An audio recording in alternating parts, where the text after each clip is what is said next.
आपका होने वाला है इंग्लैंड वर्सेस साउथ अफ्रीका के मैच में लॉस, जिसके रीजन मैं बताता हूं। देखो, अगर आपने कोई भी यूट्यूबर को फॉलो करते हो या फिर आप भाई अपना दिमाग लगाओगे, आप देखोगे हेड टू हेड का टॉप स्कोरर कौन है। अब हेड टू हेड में तो टॉप स्कोरर जॉनी बेरिस्टो है। आप देखोगे अब जॉनी बेरिस्टो के वेन्यू रिकॉर्ड, भाई दो मैच में 250 with the average of 126 with the strike rate of 200 and plus. तो आप बोलोगे भाई जॉनी बेरिस्टो तो कैप्टनसी वाइस कैप्टनसी का मटेरियल है, क्योंकि आप वेन्यू देख लोगे तो भाई सेंट लूकिया ग्राउंड, जहां पर रन बनते नहीं बरसते हैं।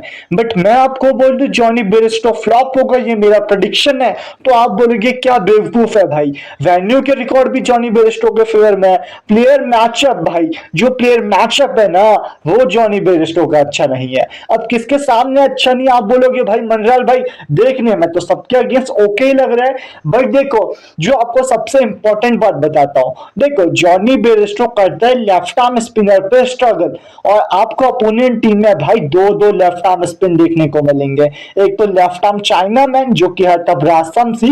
अब जो लेफ्ट आर्म लेग स्पिनर होते हैं ना, उनको चाइना मैन बोलते हैं, ठीक है। तो एक तो तबराज शमसी हो गया, दूसरा हो गया भाई left arm orthodox spinner Keshav Maharaj. और देखो, जब जॉनी बेरिस्टो ना बैटिंग के लिए आएगा, तब जो ओवर्स मैक्सिमम कराएंगे ना, वो तबराज शमसी और आपको देखने को मिलेंगे केशव महाराज के ओवर्स। तो मुझे लगता है जॉनी बेरिस्टो तो इस मैच में होने वाला है फ्लॉप। अब जॉनी भैया तो फ्लॉप होंगे, ये तो आपने बता दिया मनराल भाई, बट जो स्कोर करने वाला है वो कौन है। तो देखो, मुझे लगता है रिजा हैंड्रिक, जिन्हें भाई पिछले के 3 हेड टू हेड मैच में 350 किया है मेरे भाई। बट भाई उस मैच में ना जोफ्रा आर्चर अवेलेबल नहीं था। अब with the new ball Archer को कैसे खेलता है उस पर बहुत जो सिनेरियो है ना, वो स्कोर करेगा या ना करेगा का, वो बहुत डिपेंड करता है काफी हद तक। अगर जॉनी बेरिस्टो फ्लॉप हो भी गया तो जो रिजा हैंड्रिक्स है वो स्कोर कर जाए तब है बात। अब पता चला भाई मैंने जो टर्म कार्ड है वो रिजा हैंड्रिक्स बता दिया और रिजा हैंड्रिक्स भी फ्लॉप हो गया, तो क्या ही फायदा होगा ना जॉनी बेरिस्टो को ड्रॉप करेगा। बट मुझे लगता है रिजा हैंड्रिक्स अगर ना कहीं काफी हद तक जो कि खेल सकता है, वैसे काफी हद तक दिक्कत भी आ सकती है, आर्चर को संभाल के खेल ले तो भाई might be score big runs tonight. तो मुझे लगता है Reeza Hendricks as a trump card आप पिक कर सकते हो, या फिर भाई आप यहां पे से जो हैरी ब्रूक है ये भी आपके लिए अच्छा ऑप्शन रहेगा। क्योंकि देखो, अगर जॉनी बेरिस्टो आउट होता है तो हैरी ब्रूक की बैटिंग आएगी। बट भाई स्पिनर में तो ब्रूक का स्ट्राइक रेट भी भाई जो पेसर को बहुत मारता है, बट स्पिनर में ना फंस जाता है हैरी ब्रूक भी। तो मैं ट्रम्प कार्ड के तौर पे तो हैरी ब्रूक को भी पिक नहीं कर सकता, बट मैं पिक कर सकता हूं ट्रिस्टन स्टब्स को। स्टब्स गन फील्डर भी है, ऑल्सो आपको ऊपर डेविड मिलर भी देखने को मिलेगा।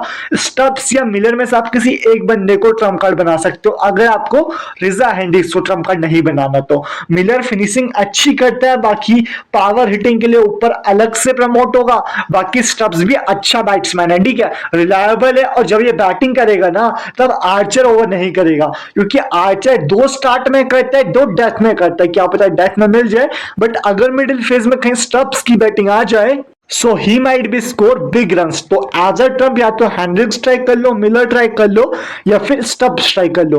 बट मुझे जो ज्यादा मुझे पसंद है ना भाई, रिजा हैंड्रिक्स को मैं बैक करना पसंद करूंगा, ठीक है।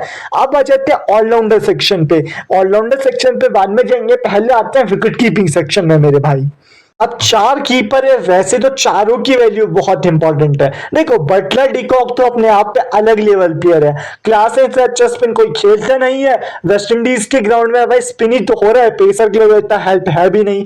और जब क्लासन जब बैटिंग करेगा भाई, वो करता है 13 से 20 ओवर के फेज में, वहां पे स्पिनर्स के ओवर बनते हैं। तो क्या पता स्पिनर्स लाइक आदिल रशीद, मोहिन अली को काउंटर करने के लिए जो है ना, हेनरिक क्लासन को ऊपर प्रमोट कर दे। तो क्लासन तो मुझे वैल्यू फॉर मनी लगता है। बाकी ये दोनों बंदे तो कीपिंग भी करेंगे और ओपनिंग भी करेंगे, तो ड्रॉप करने का मतलब नहीं बनता। सॉल्ट की फॉर्म रेड हॉट फॉर्म है, बट स्टार्ट में ना आपको दोनों तरफ से जो है, एक तरफ से Rabada, Marco Jansen left armour है काफी हद तक। फिल सॉल्ट को अगर ना ज्यादा रूम ना दे और क्रैम्प कर जाए तो सॉल्ट का विकेट आ सकता है जल्दी। बट सॉल्ट ऐसी कंडीशन के लिए बहुत माहिर है। बाकी सॉल्ट ने कैरिबियन प्रीमियर लीग बहुत खेल खेला है, बाकी सॉल्ट के ना वेस्ट इंडीज में 300 है इंक्लूडिंग लास्ट गेम, ठीक है। तो सॉल्ट को स्टार्टिंग में रिस्क ले सकते हो ड्रॉप करने को, बट फिलहाल के लिए भाई मुझ पे इतने गट्स नहीं है कि मैं ड्रॉप करूं, मैं पिक कर लेता हूं, ठीक है।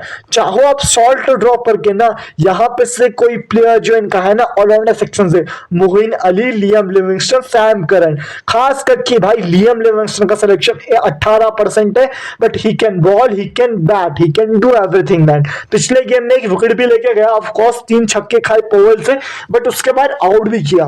तो अगर लियम लिविंगस्टन क्या पता 1 से 2 ओवर कर जाए तो ओवर फिल शॉट आप पिक कर सकते हो, ये आपके लिए गेम चेंजर बन सकता है मेरा ग्रैंड लीग में काफी हद तक।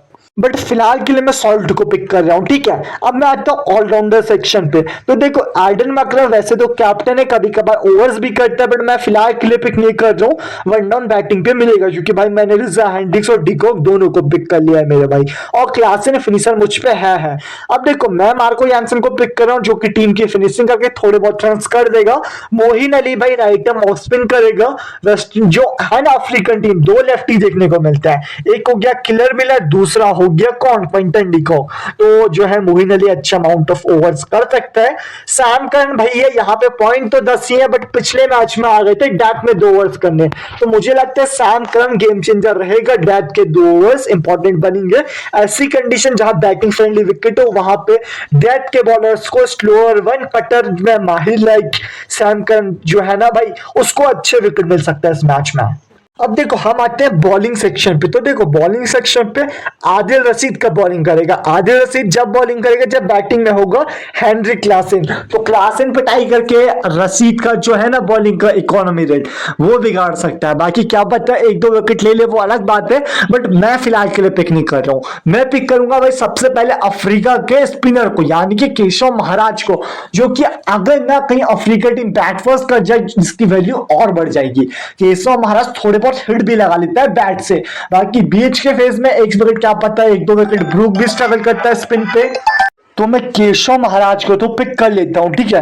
टॉपली का सिलेक्शन 7% है, बट भाई टॉपली जो मिडिल ओवर्स में बॉल करता है, अगर ना ओपनर दोनों जो है बैट्समैन को, ओपनर बॉलर को पेल दे, जो ओपनर बैट्समैन है अफ्रीका के, उस सिनेरियो में टॉपले मिडिल फेज में आके विकेट ले सकता है, तो मैं टॉपले को पिक कर लेता हूं, ठीक है। ओवर किसके, मैं मार्कवुड के ओवर टॉपले को पिक कर रहा हूं, ठीक है। चाहो आप मार्कवुड पिक करना, आप सीधा सीधा पिक कर लेना, ठीक है। मार्कवुड वैसे डेथ में भी ओवर्स कर लेता है कभी कभी, टॉपले को बहुत जेन्युइनली ओवर्स मिलते हैं।